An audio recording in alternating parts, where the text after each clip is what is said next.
지금부터 제79차 최고위원회의를 개의합니다. 내일은 너무나 가슴이 아픈 세월호 사고 5주기입니다. 그 안타까운 희생을 기리기 위해서 제정된 국민 안전의 날이기도 합니다. 먼저 아직도 가슴 속에 큰 상처를 안고 살아가고 계시는 피해자와 유가족 여러분께 진심으로 위로의 말씀을 드립니다. 저는 세월호 사고와 같은 대형 안전사고가 결코 다시는 발생해서는 안 된다고 생각합니다. 국민 모두가 안심하고 살아갈 수 있는 보다 안전한 대한민국을 만드는 일이야말로 희생을 당하신 분들의 넋을 진정으로 위로하는 길이 될 것입니다. 그래서 최근 강원 지역 산불 현장, 또 포항 지진 피해 지역 등 대형 재난 사고가 발생한 곳들을 방문하면서 보니까 여전히 우리 사회에 고칠 곳이 많다는 생각이 들었습니다. 고성 산불의 경우도 한전의 개폐기가 원인으로 지목되면서 사전에 막을 수 있었던 인재라는 지적이 나오고 있습니다. 포항 지진도 역시 사전에 나타났던 징후들을 한 번 더 점검하고 발전소 가동에 신중을 기했다면 이러한 큰 재난은 없었을 것입니다. 그 밖에도 인천 낚시배 사고, 제천과 밀양의 대형 화재 등 많은 재난 사고들이 최근까지도 발생하고 있습니다. 대부분이 사전에 예방할 수 있었던 사고들이라는 점에서 우리 사회의 안전 시스템을 총체적으로 다시 점검하고 근본적인 문제점을 고쳐 나갈 필요가 있습니다. 국민 안전 문제에 있어서만큼은 여야가 있을 수 없습니다. 이를 정치적으로 이용해서도 안 된다고 생각합니다. 야당의 입장에서 책임 소재를 따지는 일도 중요합니다. 하지만 그보다 먼저 법률적으로 부족한 부분은 없는지, 예산을 더 지원해야 할 영역은 어딘지 이런 부분부터 살피는 것이 정당의 올바른 역할입니다. 이 정권이 야당 시절 했던 행태를 우리도 똑같이 반복한다면 그 피해는 결국 국민들에게 돌아가게 될 것입니다.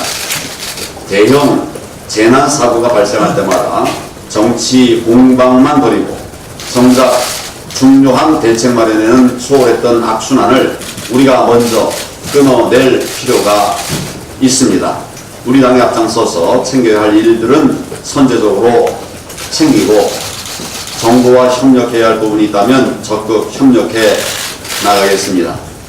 재난 방지 시스템부터 복구 지원 체계에 이르기까지 우리 당이 내놓을 수 있는 대안들을 꼼꼼하게 준비해 주시기를 바랍니다.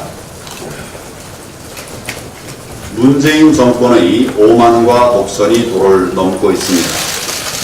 이민선 헌법재판관 후보자는 주식 투자 의혹이 심각한 결격 사유로 지적되고 있는데도 청와대는 임명을 감행할 움직임을 보이고 있습니다. 부부가 보유하고 있는 35억 원 주식 가운데 20억 원 이상이 이민선 후보자가 담당한 재판과 관련되어 있다고 합니다. 지금 몇십억을 이야기를 하는데 정말 한 푼도 아껴야 하는 서민들의 마음을 알고 이런 요청을 한 것인지 궁금합니다. 문제가 없다는 말만 하고 있는데 정말 막 그렇게 봐도 되는 건지 답답하기 짝이 없습니다. 이제는 남편이 나서서 주식 투자가 무슨 문제냐, 강남에 아파트를 살 걸 그랬다. 정말 국민의 마음을 무너뜨리는 망언을 열어놓고 있습니다. 무려 5,500번이나 주식 거래를 해놓고도 점심시간에 했다는 낯뜨거운 변명까지 하고 있습니다. 심지어 우리 당 주광덕 의원에게 맞짱 토론을 하자고 했습니다. 정말 오만해도 이렇게 오만할 수 있느냐, 기가 막힐 것입니다. 게다가 청와대의 행태는 더 한심한 지경입니다. 이런 말도 안 되는 인사에 대해서 국민들의 비판이 높아지자 법무기소관은 후보자 남편에게 해명글 올리라고 시켰다고 합니다. 민정수석은 이 글을 카카오톡으로 퍼날랐다고 합니다. 책임을 지고 사과하고 스스로 물러나도 모자랄 사람들이 국민을 상대로 해서 여론 전쟁을 벌이고 있는 것입니다. 일국의 인사를 책임지는 사람들이라고는 도저히 믿기 어려운 그런 치졸한 행태가 아닙니까? 대통령께서는 제발 주변을 둘러싼 사람들의 장막을 걷어내고 국민의 분노에 찬 목소리를 듣기를 바랍니다. 공정성을 의심받는 중앙선관위 상임위원과 호드 인사로 일관한 2기 내각에 이어서 누구보다도 공명정대해야 할 헌법재판관까지 국회를 무시하고 일방적으로 임명한다면 이 나라를 과연 자유민주주의 국가라고 할 수 있겠습니까? 이미선 후보자를 즉각 사퇴시키고 청와대 인사라인 전체를 물갈이 해 주기를 바랍니다. 게다가 이제는 청와대와 집권 세력의 오만과 독선이 온라인 공간에 대한 고소고발 사태로까지 이어지고 있습니다. 강원 지역 산불 당시 문재인 대통령의 행적에 대해서 일부 유튜버들이 의혹을 제기한 바가 있습니다. 그런데 민주당은 이것을 가짜 뉴스라고 하면서 우리 당 최고위원을 포함한 무려 75명을 검찰에 고발했고 또 청와대도 특정 방송들을 지목해서 고발하겠다고 나서고 있습니다. 무엇보다도 지금 이 정권의 고소고발 의도가 우파 유튜버들의 입을 막으려는 것은 아닌가 의심스럽습니다.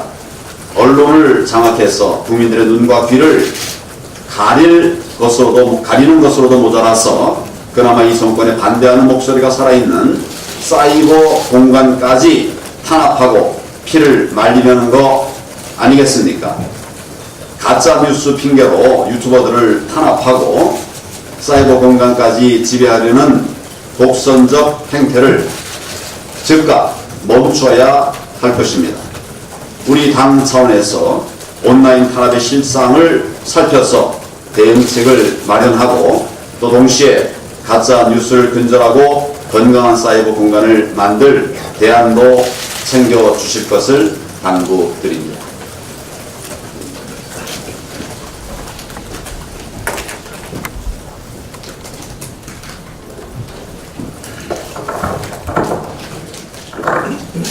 참 부끄럽다는 생각이 듭니다. 판사의 길이 그렇지 않은데 또 남편 변호사 역시 변호사의 길이 그렇지 않은데 참 부끄럽다는 생각이 듭니다.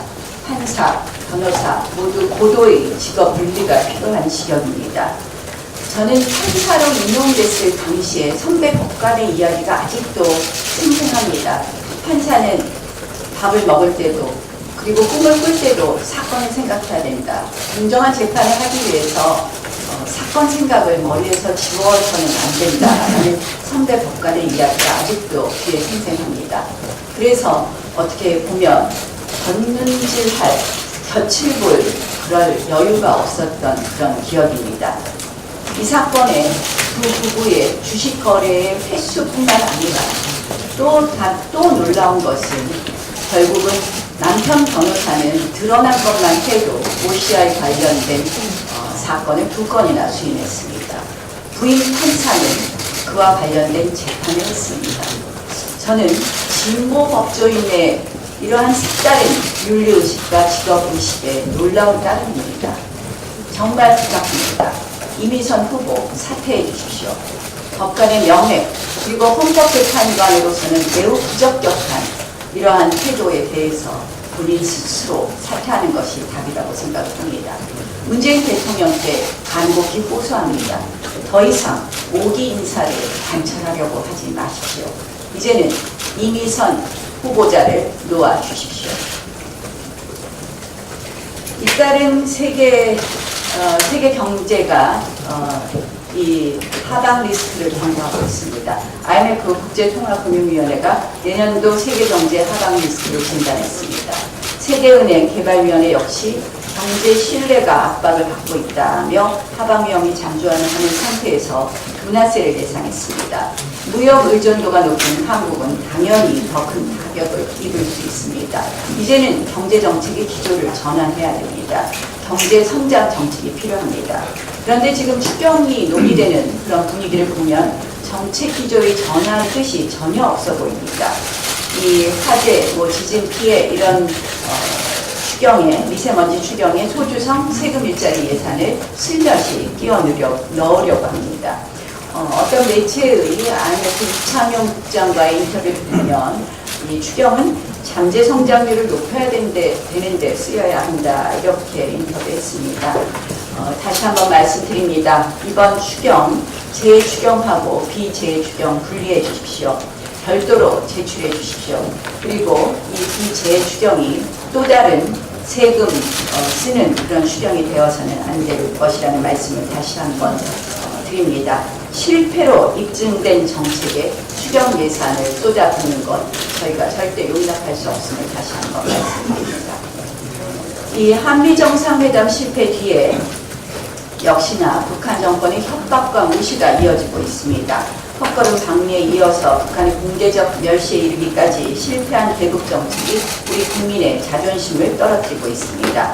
오지랖 넓은 중재자, 촉진자 행세를 그만두라고 했습니다. 야당이 듣기에도 매우 불쾌한 모욕적인 언사라고 생각합니다. 문재인 대통령께 말씀드립니다. 북한 정권의 꼼수 더 이상 들어줘서는 안 됩니다. 원리 원칙에 맞는 대북 정책 해 주십시오. 그런데 지금 대북 특사 운운하면서 나오는 이름이 결국은 그동안 이 기존의 외교 안보 라인이 내 연장선상에 있는 사람들의 이름이 오르내리고 있습니다. 그러나 여러분들 잘 기억하시다시피 폼페이오 국무장관이 라이어라는 말로 우리 그동안의 외교 안보 라인을 내 특정인을 지칭했습니다. 기존의 외교 안보 라인이 마치 북한의 비핵화 의지가 강한 것처럼 국제사회를 호도한 것에 대한 그런 비판이었습니다. 이제는 외교 안보 라인 교체해 주십시오. 강력한 제재 유지와 비핵화 압박 의지를 전달할 당당한 메신저를 보내주실 것을 부탁드립니다. 북한의 공개 협박에 더 이상 굴복하지 말고 북한 정권의 이익을 옹호하는 당사자가 아니라 국민의 안보와 이익을 수호하는 그런 대통령이 되어야 합니다. 이 가짜몰이 공포 정치에 대해서 당대표께서도 말씀하셨습니다. 기억하실 겁니다. 문재인 대통령 후보 시절에 이런 말씀하셨습니다. 후보 시절이 아니라 문재인 대통령의 과거 발언입니다. 보도 내용이 사실과 다르다고 해서 명예훼손으로 검찰이 수사하고 기소하는 것은 대단히 잘못된 일이다. 비판과 감시에 명예훼손으로 재갈을 물리려는 시도는 안 된다. 대통령은 납득할 수 없는 비판, 비난도 참아야 한다. 그런데 지금 문재인 대통령은 과거 발언과 180도 다른 그러한 모습을 보이고 있습니다. 가짜몰이 공포정치의 시대가 열렸습니다. 감시와 통제, 검열의 권위주의가 기승을 부립니다. 보수 우파의 재간 물리기입니다. 또한 한 청년단체가 이 풍자 대자보로 이 정권의 실정을 꼬집자 경찰이 지문감식, CCTV 확인, 무단 가택 진입 조사까지 했다고 합니다. 회의와 자백강요까지 했다는 제보도 있습니다. 빅브라더 사회를 연상하게 합니다. 강성노조 불법 폭력 시위에는 꼼짝 못하면서 유쾌한 풍자와 해악에는 비겁한 보복의 칼을 휘두릅니다. 이것은 결국 표현의 자유를 억압하는 것입니다. 국민의 표현의 자유 수호를 위해서 싸우겠습니다. 그리고 이러한 탄압받는 인사들의 편에 서서 법률 지원 등 다양한 지원 대책 마련하도록 하겠습니다.